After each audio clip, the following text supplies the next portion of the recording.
1063. Mr. Clerk, would you read that in, please?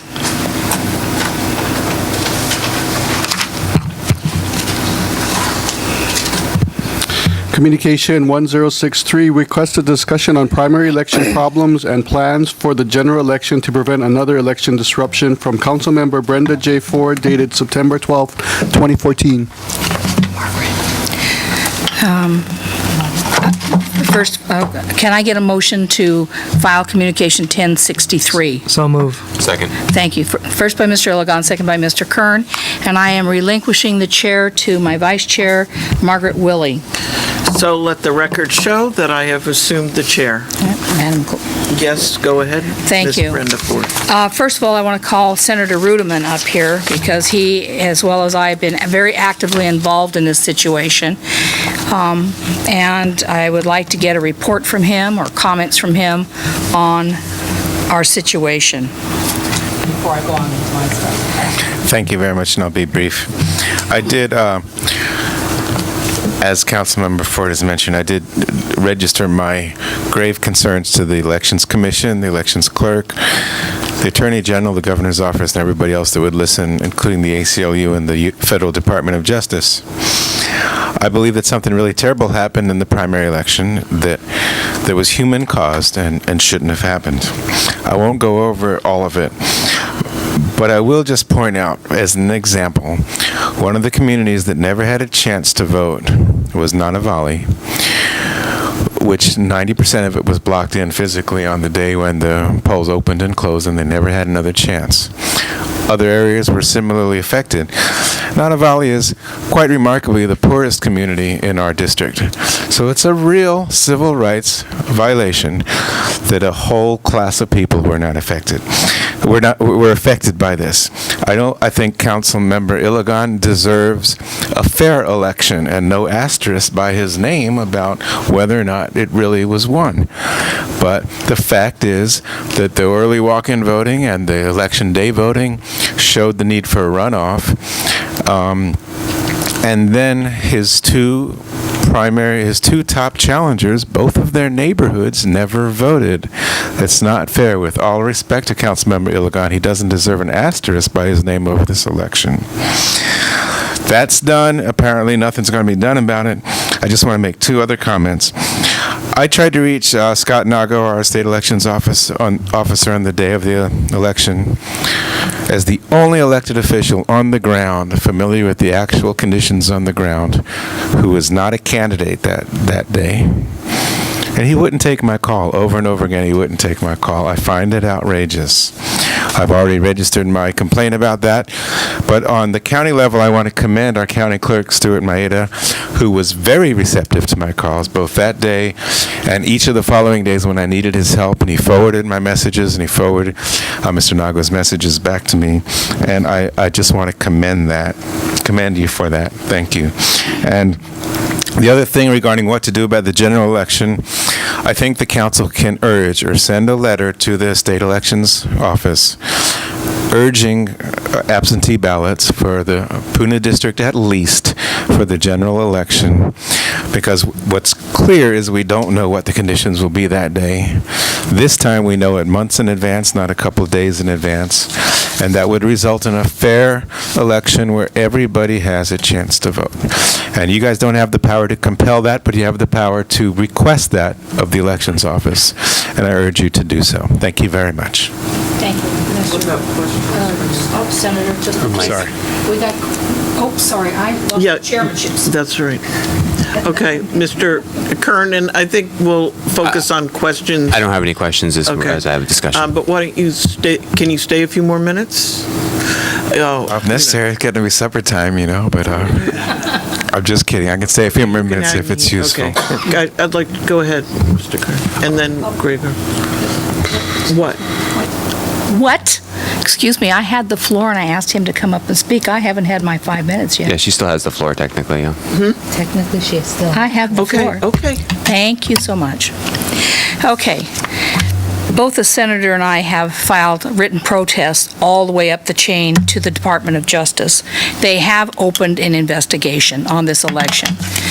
The reason, and I will have Mr. Maeda come down and give us his report and his plan of action. I can only second everything the senator said, because it's true that people were trapped. And what I see happening at the state level and even at the county level is a general refusal to accept that there were several, if not many, subdivisions that were literally trapped inside their subdivisions on both the primary day and the makeup day. Nago does not want to address that, and we are not addressing it adequately either. So we have disenfranchised voters, and we've got a lot of really unhappy people. So you heard testimony from Hope, I don't know if she's still here, about the number of people who've signed petitions, about 1,000 people. So people are really upset about this. Do I think it's going to cause a change in the primary? No, I don't think it's going to cause a change in the primary. But certainly, we need to change what happens in the general election. So with that, I would like to ask the clerk to please come down and explain his plan of action for making sure we do not have a repeat of what happened in the primary, which is to disenfranchise voters. And by the way, just for the record, while Stuart is coming down, I blame the State Office of Election 100% for this fiasco, okay? 100%. Thank you. Mr. Maeda, please, yes, thank you, sir. Identify yourself. Stuart Maeda, the county clerk. Okay. Sir, would you, you don't have to go through all the details of the primary because we've heard it, okay? But my concern is, what are we going to do on the general to make sure this doesn't happen again, in view of the fact that we have a lava flow and we're still in hurricane season, so we don't know what's going to happen between now and then. Well, for the precincts that are affected by the lava flow, that would be precincts 0402, which is Keonepoko, 0403, which is the Pahoa High School, and 0404, which is the Pahoa Community Center. We had mailed out letters to all of those registered voters. There were 7,542 registered voters, informing them that and also having a seasonal absentee ballot available for them, application available for them.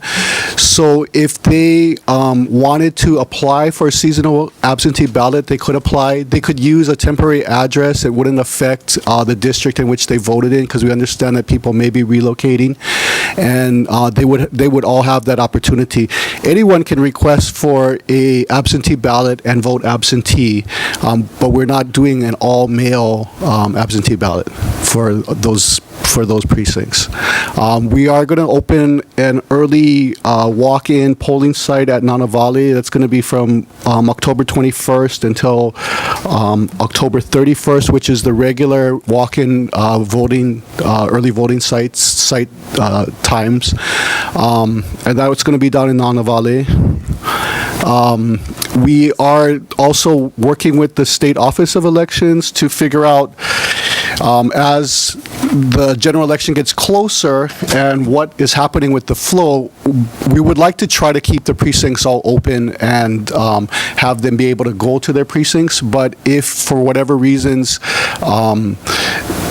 one of those precincts are affected, then we're going to be looking at consolidating precincts so that there still would be walk-in voting that day, but maybe not at that precinct. If the precincts and the accessibility are all as they are today, then we would like to hold the election as it would normally be held. So those are the things that we're doing in preparation for the lava flow. We also are down at the informational center. We've been down there since the 17th, although we're going to kind of scale back because there hasn't been a lot of activity, and then we're in touch with the administration. So when there's more activity or more need, we will go down again and station people at the informational center just to let them know about absentee, give them the absentee applications if they're interested. Just stay in touch with State Office of Elections and Civil Defense.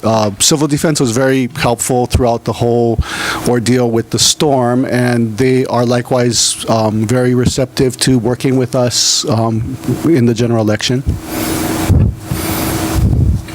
So you've got 3 precincts, and if the road is cut off, those 3 precincts would be diverted to a consolidated Nanawale location. Well, no, we have early walk-in voting, Oh, that's at Nanawale. absentee walk at Nanawale at the Okay. community center.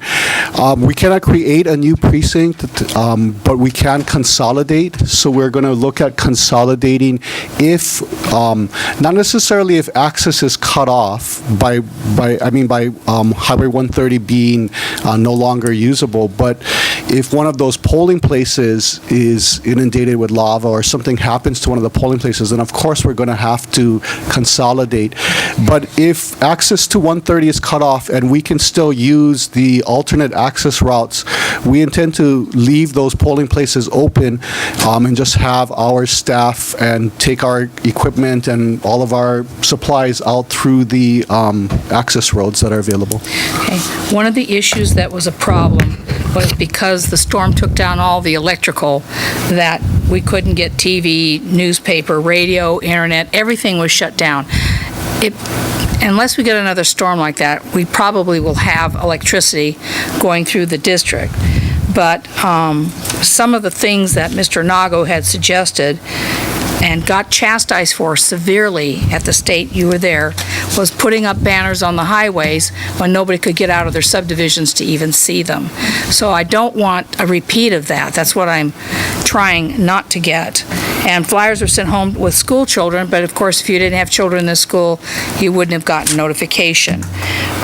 Flyers posted in public areas, but people were still trapped in their subdivision. It just went on and on and on. It was like there was just no concept at the state level what we were dealing with. And frankly, at the state level, Mr. Nago blamed civil defense for telling him the precincts were open. Well, the precincts were open in a couple of places, but everybody else was trapped. So it was just a complete fiasco at the state level as to understanding how bad the situation was on the ground. I don't want it to happen again. So I appreciate what you're telling me, but when I look at these methods of notifying people, it failed about 100% here. Because of the people being trapped. So if we are cut off from electricity for whatever reason, hurricane or the lava flow, what other methods are you going to use other than the informational location that you're going to hand out absentee ballot things? Well, in regards to power issues for the precincts, we did have the assistance of civil defense. They did have generators stationed all over the islands at various different fire departments. So if we lost power to any of those precincts, we could use those generators to power up again so that voting could continue. And civil defense would assist us in that way again if it was a power issue. The difficulty in getting the word out was that we had a very short period of time to prepare for the makeup election, and we were looking at the best ways to try to get the word out to folks.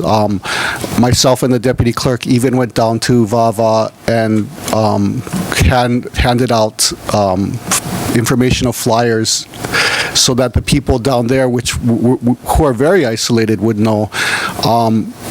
And by the time the election, the continued primary occurred, the roads are fairly accessible at that point throughout the subdivisions. I drove there. I was driving through those subdivisions when we went down there.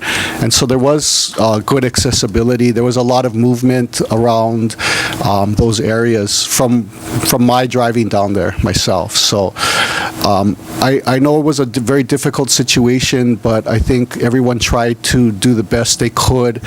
We were working with kind of sketchy information at times, especially the day after the storm had hit. When we were at the EOC, the Emergency Operations Center, on Friday after the storm was hit, it was real difficult because Civil Defense, National Guard, and the fire department were all not allowed to fly, so we couldn't get a good assessment of how bad the damage was. We really didn't know how bad the damage was at that point in time on the Friday before the general election was going to happen.